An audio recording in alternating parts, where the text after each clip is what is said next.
All right. Hi. So I'm Dr. Lisette Sanchez. I'm a psychologist, a speaker, and a writer. And I'm also the proud daughter of hardworking class immigrants from Mexico and El Salvador. And my work centers on first-gen professionals. And so as they are navigating challenges like self-doubt, cultural pressures, and belonging, and first-gen professionals are often children of immigrants or immigrants themselves. And so that's why today's conversation is so important because there's a lot of fear and trauma happening in these immigrant communities. And what I want to also say is that immigration is not only a Latina issue, it affects diverse communities. And today I'm honored to discuss this alongside Dr. Bhat. And I'd love for you, Dr. Bhat, to introduce yourself. Oh, absolutely. Thank you so much, Dr. Sanchez. I'm so happy to be here with you today, talking about something that's such a passion of mine and really looking forward to this discussion. I'm Dr. Jyothsna Bhat. I'm a clinical psychologist. I'm currently in private practice in New Jersey, Pennsylvania. I'm also PSYPACT-certified, so I can see folks across the states in those PSYPACT participating states. I work with, the lifespan. I have worked with the lifespan of populations from children to the elderly, various settings, community mental health, hospitals, social security, disability, nursing, and assisted living facilities. So I've kind of seen it all and really got involved with writing about mental health advocacy, specifically in the South Asian community around 2014, after realizing this was such a need and there was such a apprehension around mental health, talking about it, discussing it, seeking services, all those kind of things. So for me, this conversation really, I think, has been, just conversing with people, healthcare providers like yourself in other minority communities is really important because I feel like we don't do that enough. And to understand, some of the common sort of fears that we face in this current time and this current climate, and especially to better serve our clients. That's kind of what I'm looking forward to in this discussion. Thanks, Dr. Bhat. And do you prefer that I say Dr. Bhat or Dr. Just, oh my goodness, I'm going to butcher your name. Dr. Bhat. And what do you prefer? I like Dr. Lisette. I'm Dr. Dr. Lisette. Dr. Lisette. I've always liked that. So, okay. So I also want to transition to what you were saying right now, like the fear that many of our communities are experiencing. So I want to set the context a little bit about what we're talking about, where we're at. Currently at this time, I know that myself and my clients have experienced a heightened anti-immigrant rhetoric and lots of policies that are directly impacting our communities. I live in Long Beach, California, so I'm in the LA area, and I witnessed so much the impact that these different ICE raids have on the well-being of all of the people who I work with. And oftentimes, like I said, I mentioned in my work, some of my clients are children of immigrants, some of them are immigrants. And I will say that I see the challenges across clients who may identify as with documented or undocumented status. Like the status isn't a defining factor of whether or not they're experiencing distress. It's just being a part of these communities. And I often hear people say like, oh, well, why does this person have to worry? They're a US citizen. Well, I don't know about you, Dr. Bob, but the amount of stories that I've heard from personal people in my lives or from my clients Absolutely. Yeah. of people who are citizens being detained for questions. And I Yeah. just I just want you to think about that. Like as a US citizen, you can just be handcuffed for existing, just for existing and for looking a certain way because racial profiling is currently okay. And so and to think about like how would that not impact someone's mental wellness? This fear of like I can go to a car wash and I'm just minding my own business, getting my car washed, and then getting handcuffed to be questioned about my citizenship status. Like, and so a particular person I'm thinking about was then released, but like, what kind of rights do we have as like citizens of the US when stuff like that happens? And so I'd love to hear more from you because I'm just sharing a bit of the experience that I've had myself, like I said, my personal life clients I work with. But when you think of this climate that we're in, how do you see these broader fears showing up in the mental health of the South Asian community?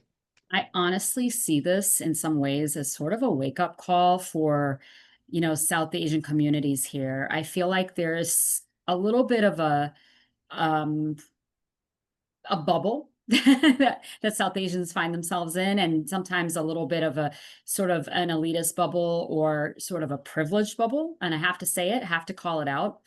And, and not everyone, and obviously I'm making a generalization, but just due to sort of our own ideological beliefs and, some of the intergenerational belief systems that we carry passed down around others versus ourselves, it's very much, it's shaking some of these things up because now South Asians are being targeted. And like you said, it really has nothing to do necessarily with your status, because I have clients that are even green card holders. Maybe you're not citizen, but you're up for citizenship and too afraid, like literally sleepless nights, panic attacks, too afraid to go to the office and to the government office and get their applied for the next step.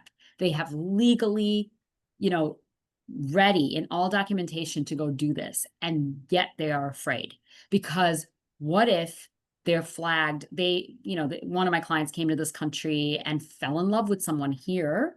They were American and they're South Asian, from India. And it was a fine relationship. It ended in divorce. And it wasn't, and his biggest fear was, oh, is that going to come up? Are they going to feel like I used this person for something? And so, and obviously those cases exist, but that's not everybody. And that's not, especially my client. And there's this fear of, if I go there, will they open up that can? And then what will happen to me? And will I find, myself in a very difficult, sticky circumstance? I mean, this woman, I don't know if you heard the latest case about Harjit Kaur, 73-year-old sick woman. She had immigrated here, I think, 30 years ago. She's been in California. I know somebody who used to walk by her flower shop all the time, who's bought things from her. She used to report herself to ICE every 6 months just to say, I am here. I'm following your guidelines. I think she applied for documentation, but I don't think she was ever given it. But they knew of her existence and they knew she was being so diligent about showing up. And yet the latest time, I think a couple weeks ago, when she went for her, to go in and check in, they detained her for a couple hours and then arrested her. And the community is in uproar. I'm a South Asian community. People are speaking out and, there's so much, but it makes my stomach cave in. And why I say this is a wake up call for South Asians. It's like when it happens to one of our own is when we really feel the visceral pain. But this is happening to Latinx communities for all this, so many, decades. These things have been happening. I mean, we have some shared histories, but not all, right? Because South Asians came here voluntarily. We're looking for a better, even in the 20th century or early 20th century, with Punjabi Mexican, laborers came here looking for economic freedom, but then came here, faced discrimination, sent back, like I think it was like 6,800 people, 6,800 or so people sent back. This woman now has been sent back to a home she doesn't have anymore. Yeah. And I'm just thinking of families that I know that everyone is in fear. I'm in Jersey City, New Jersey, one of the highest populations of South Asians. I mean, we have a little India very close. We're celebrating this Navaratri celebrations. That's the goddess festival for 9 days. I was just down for one of the festival evenings, and I was thinking how easy it could be for, I hate to say it, these officials to come and how scary this could get. That's how visceral this situation is right now. If it's impacting us as mental health providers, what it's doing for our people, our clients, our families, our communities is it's devastating. No, it's absolutely devastating. And I really appreciate, like you bring in, I did not know this woman's story. I think Mhm. because here's the other part. I don't know if you experience this. It's like there's so much information to take in. And so what I've been trying to focus on is understanding a little bit more of the history, because I'm like, it has been years since I've sat down to really understand immigration history and the Yeah. history of like race-based exclusionary practices Yes. integration, and this started in the 1800s, and then and thinking about like when you bring people in, and particularly when I think of the history of like Latina, Hispanic, Latinx immigrants, there was a point during the war where the US needed help with infrastructure, like necessary jobs, right? And so they created That's right. those program. They brought in a lot of a lot of people from Mexico to come work here. That's right. That's right. Unpaid them, didn't actually fulfill the promise that they made for them, and then like deported, or like like at the end of it, like it was like, no, you all got to get out of here. Like, yes, you came, you saved us, but we're done with you because people. Used and thrown away. Yeah. And so it's, we see it over and over and over again. But when we see the change happening is when the people in the community are come together and organize in certain ways. And you recognize that it's like the issue that impacts one individual, one person who like can impact all of us. And I think that's what people are starting to recognize a little bit more. Because I think you said, it's like sometimes we may think, oh, I have some sort of privilege, like this isn't going to impact me. And I get that, right? Like I get that. I think I think that's part of having any privileges is that we don't have to Yeah. think about whether Yeah. or not we have to like or would be impacted in a certain way. But those privileges are our power. It's so important for us to use our voices, which is part of why we're talking today, right? So what I would say, what I'm hearing you say that I know that I've experienced or witnessed this in my community is that anxiety around visas, anxiety around like the green card or green card delays, or like you said, going in to apply to the next steps in citizenship because you don't know what's going on, what's going to happen next, and then just generally how these fears are now being deeply felt. And I think the example that you gave, like you were at a celebration, there was a Yeah. gathering of a large community that is made up of like immigrants or children of immigrants, but people of Yeah. descent. Documented and undocumented, probably. Yeah. This fear of could this be a targeted event also speaks to like just the kind of political environment that we're in, where we're already fearing like, oh, I'm at this gathering that's supposed to be a community gathering that's supposed to feel safe, and yet underneath there's a part of me wondering, could there be a raid here? That's right. And that's what's so scary. I feel like, it just could happen at any time. I mean, the other day I feel like my anxiety has definitely gone up. I don't know about you. But the other day we were going for a real ID interview, and for some reason I thought we had the wrong passport. Like sometimes you have the old one and they stick a hole in it. So I'm like, oh, I think I need to get back. My husband is like, we stopping on the side of this road, and literally on that side of the road, were ICE officers. And I was like, everything that went in my mind was, if I go running back to my apartment, like, what does that look like to them? Why is she running, a woman of color? And then what is that passport she's holding? It's got a hole in it. And do I have time to explain to them that I have a valid passport? It's in my safe. Just all these silly things, right? I mean, it just speaks to and I'm a privileged person to have that.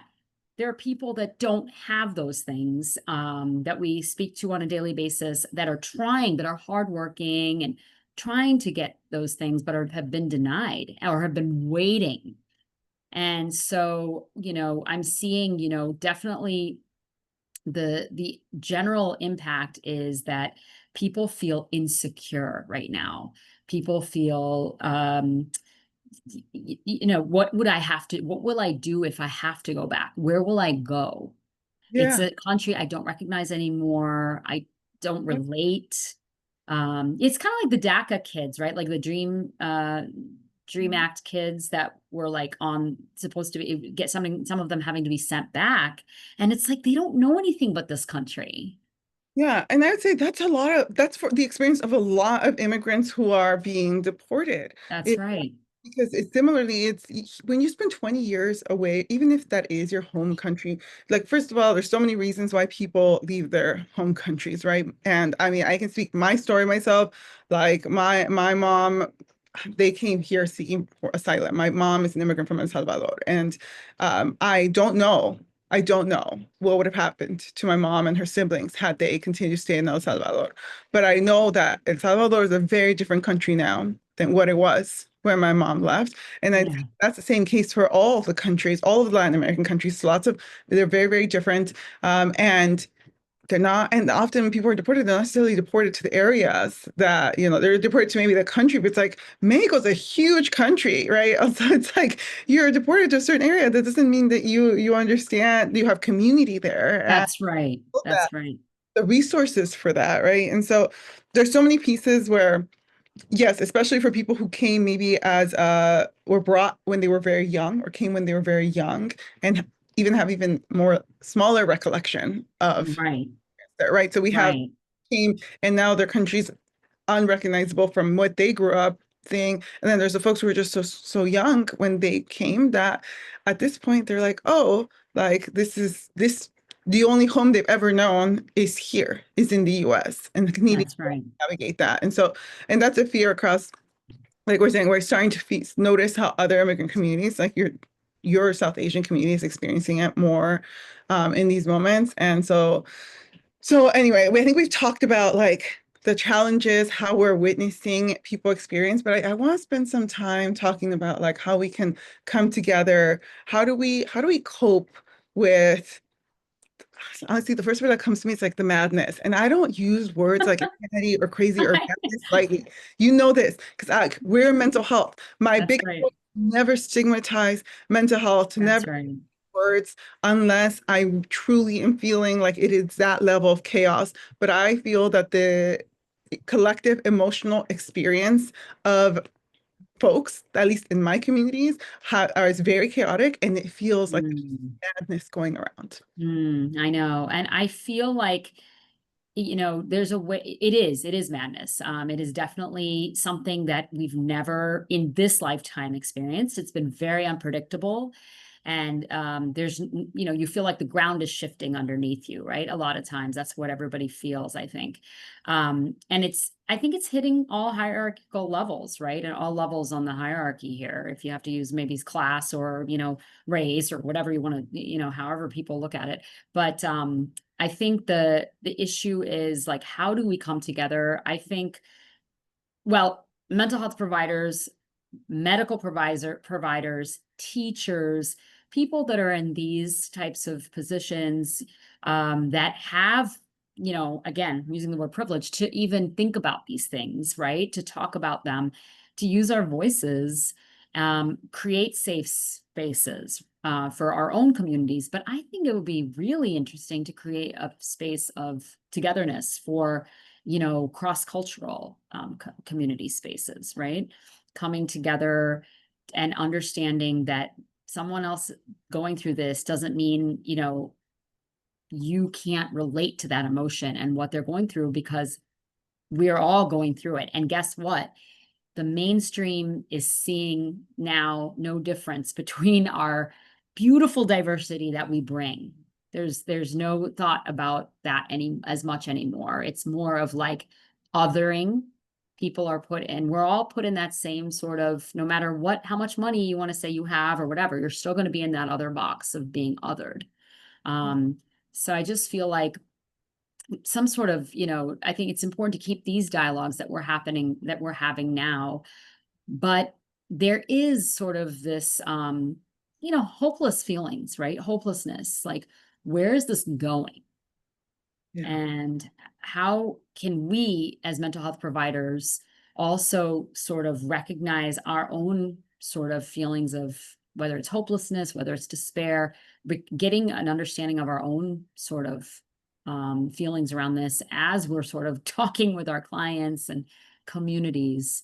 How do we sort of reconcile this? I know our communities both have faith and spirituality and religion are big anchors, but you know, how can people use that, at this time?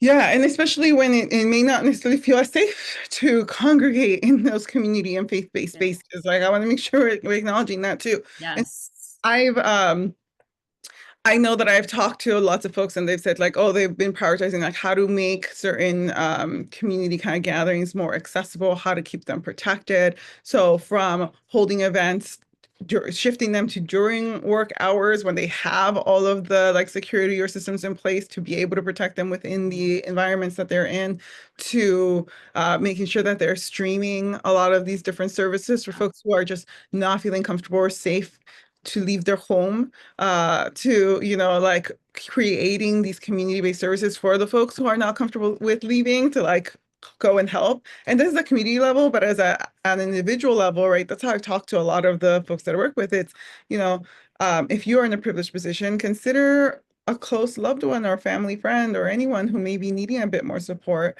And often when we ask someone like, what's the best way I can help you? And they are already in a very active, like activated nervous system, Yes. hard for them to ask specifically for what they need for help. So it's often better if you can show up and give choices. Like, can I help you with picking up your groceries? Mm, Can I help you with dropping off anything you need to take to the mail? Like, can I, and ask about smaller errands or errands that feel small to you. yeah. They're really Yeah. big deal for them. And so like us, like, here a lot of the communities, and I learned that not everyone's familiar with this, but sometimes to get your water jugs, like you have to go to a store to go buy your huge water jugs and bring those home. Even offering to help out with like, can I pick up the water jugs and go get water for you? Like, can Yeah, that be a that's such a simple thing, right? Because you're right. And I was talking to a primary care physician friend of mine who does a lot of good work in the South Side of Chicago, in free community mental health with Latinx and African American communities. And that was one of the things that she's realizing more and more and more. It's not even about, it's like the lowest level of help is going to go a long way, right? Mhm. Just the basic, food, shelter, support, and whatever capacity that can be. Absolutely. I think that's definitely one really helpful, huge helpful way. Yeah, so it can feel small, and then sometimes people don't know where to start with that. There's always these grassroots organizations, or sorry, yeah, great Yeah. organizations in your communities. Like here in Long Beach, there's an organization called Orale Long Beach, where they get together and they have people who are in charge of collecting information when there are sightings of ICE, when there are Mm, just to at least to be able to witness, and then creating the supports so that they can like who in the community needs supports. And they're actually doing like a fundraiser, they're doing like a 5K to raise yeah, funds to be able to support the local families. And so sometimes that's the way to get involved. Other people don't, when maybe time is not something people can offer, then maybe it's financial, like donating to these organizations. The local, try to focus on the local ones is my recommendation. So I'm thinking yeah. money, and then in the workplace, because I work with a lot of professionals, Yes, like when you're somewhat privileged, it's like again advocating for these safer workplaces and policies, right? And so whether that is like, can we be more flexibility with the hybrid work environment at this time for some folks, right? Can that's right. um or being a bit more patient and giving grace or checking in with your colleagues who seem a bit more impacted, or who may, like it's just checking in general. I think as I said that, Checking I in was like, general. And I no, think we don't just, know. yeah, and just to add those, that's lovely. Those are great suggestions. And I would just add also like, absolutely like use your community, like use your, people have referrals. Um, like I feel like I have doctors at my fingertips that are willing to do free work for people or free service here and there, right? For someone who may need it in this time of need. Like use those things. I try to help my clients even at almost like doing some social work for them too, just to help. Like, but really reaching out to your own community members at this time, and community members recognizing like this is our time to like for all of us to like show up in whatever ways we can, like you said, whether it's getting resources, whether it's Yeah. connection is huge right now. Yes. Whether it's like legal help, mental health, medical help, like we have those connections. So Yeah. it's like leverage those right now. And I love what you said about workplaces and how, sort of in helping workplaces recognize what they can do, right? To not only, like, sure, you can provide, safe spaces for people to talk or whatever, or, but I think the main thing, like you said, is recognizing that people need a little bit of cut them a little slack right now, in whatever capacity that looks like. But yeah, it's a tough time. It's a really tough time. But I think all of these things will help sort of, at least you're still going to be anxious, where everyone's still going to be anxious, but I think it will ameliorate it to the point of people don't feel so alone. I think Yeah. that's another piece. Yeah. Yes. And I love that you're bringing it into that part, because I think that's the biggest part of the work that we do just in general. I don't know about with you, but I find that, especially when people come to therapy for the first time, whenever they have this aha moment of, oh, I'm not alone in this experience. I'm not the only Yeah, person. It's like makes the biggest difference in how they're feeling. Oftentimes, these experiences are so isolating. And when someone just extends a hand and just checking in, how are you doing with everything? Like it helps them feel so seen, so understood. And so the reality is, it's like we are in society where we have to keep working. You have to keep doing all of the, you have to survive. You got to pay your bills. We all got to do what we got to do. And it makes it harder when you're also showing up in a space where there's no acknowledgement of the challenges that your communities are currently experiencing. absolutely. I mean, That, yeah. yeah, no, I'm sorry. I didn't mean to cut you off. No, but Yeah, yeah. That you're saying acknowledgement goes right. a long way, is all I was trying to say. Yeah. Absolutely. And I think just why we are having this conversation is just, I think really putting it out there to our own communities that it's really, yes, it's important we can show up for our own communities, but recognizing that we have, you know, brothers and sisters, partners that are also going through, similar stuff. And we have neighbors or whether, teachers or friends that are of other, sort of minority groups, and recognizing that, everyone's sort of in a heightened situation right now, and going through it in different ways. But what's nice about both our types of communities is the collective sort of nature. We do come together, we do have beautiful celebration. And so there's so much in common that we have.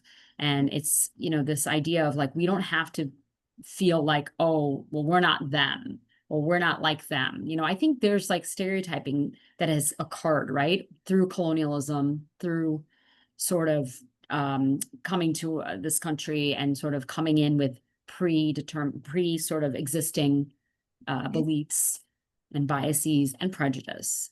And I know that that happens in our community. At least I can speak for the South Asian community, about other communities, and whether it's anti-Blackness, whether it's, not understanding Latinx people, and not realizing that there's a lot of amazing connection in the indigenous sort of communities, actually, in all of overlapping communities. Yeah. Oh, yeah, yeah. There's so many what's hard is it's culturally there's so many similarities, and I can speak to it often. Like my husband's South Asian, and Yeah, that's right. so I beforehand, it's like, oh, how many differences are there? But then when I'm with his family, when he's with my family, and we experience that level of community and togetherness, we're like, we have so many of the same values. We have so much of what is so much more that connects us than what separates us. But oftentimes we separate because of these different hierarchical kind of or societal expectations people place on you, right? And so kind of learning to navigate any of that. But something, because as we're closing, I want to also say as an individual level, like we're talking about really difficult moments that communities are experiencing. And we're talking about, yes, here are some ways to help. And on an individual level, it is also important to still make sure we are taking care of our well-being. It's okay to still have moments of joy. And in fact, I would say, please seek out those moments of joy. Please seek out moments of rest. This is something that is an ongoing challenge that we've been having, and I anticipate continuing to. And so I truly believe that like joy, especially joy in community, is an act of resistance. And so don't feel that you can't be happy or you can't have moments of happiness. There's lots of emotions that are just coexisting right now, and that's okay. And that's okay. I love that you said that because I think that's most of our experience, right? How do we live a life that has joy and happiness when we're holding such heavy feelings? But I think you said it perfectly. I absolutely, we can hold both Yeah. and not feel guilty. Survivor's guilt.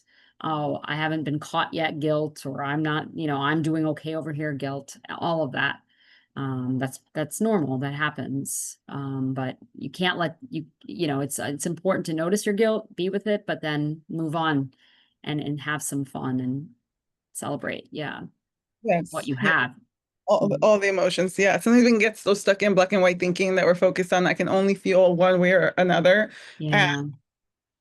Move through those emotions. And I'll just share a quick coping skill, something that I implement myself and that I recommend. And I'd love to hear one from you after. And then we'll just wrap up. Is that so for me, whenever I'm having especially a hard day or my clients are having a hard day, I have this way of breaking up my day into quarters. Because sometimes when we have a bad morning, we're like, my whole day is ruined. I got up on the wrong side of the bed. I know I've heard that saying before a million times, and I've said it Yeah. a million times. Like, oh, I just got up on the wrong side of the bed today. Like, why does that have to ruin my whole day? So sometimes when I'm having a really hard day, I'm like, okay, I just had a really hard morning. I just had a really hard, like early afternoon, whatever it might be. And I'm like, it doesn't mean that the rest of my day is ruined. Sometimes so that's four breakups of the day, or you break it up hourly. It just depends on what kind of day you're having. I'm like, this hour was hard, but the next hour I hope is 1% easier, another 10% easier, whatever it might be, so that when I end my day, it's a little bit better than how it started. So that's something that helps me. I love that. I love that so much. I'm going to definitely try that one and share that with folks. I would say for my advice for someone who, let's say you're having feelings of restless anxiety, let's say during the day or, even at work, can you take a couple moments if you can find a private space, just do a few somatic stretches, whether it's like lifting your arms really over your head or to the side, like holding those stretches for a few moments, not that fast, obviously, just holding it for a few moments. That first takes it out of the body, right? Everything is like in the body. Your emotions are sitting in the body. So it's like you feel it immediately, that tension inside. So once you've kind of stretched things out just a little bit, then you take a few moments to do some deep 3 or 4 cleansing breaths. Diaphragmatically is what I say. That's the belly breath.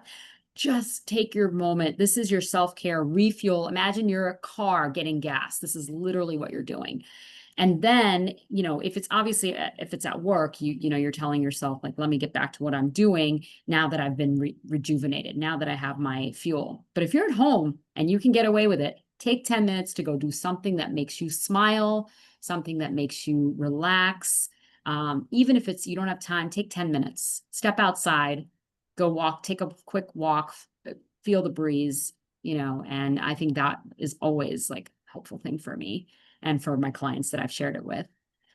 Uh, Thank you so much, Dr. Bhat. So I think for closing, let's just share a little bit about how folks can get in touch with us if they'd like to learn more about our work. So I'll also put it in the notes.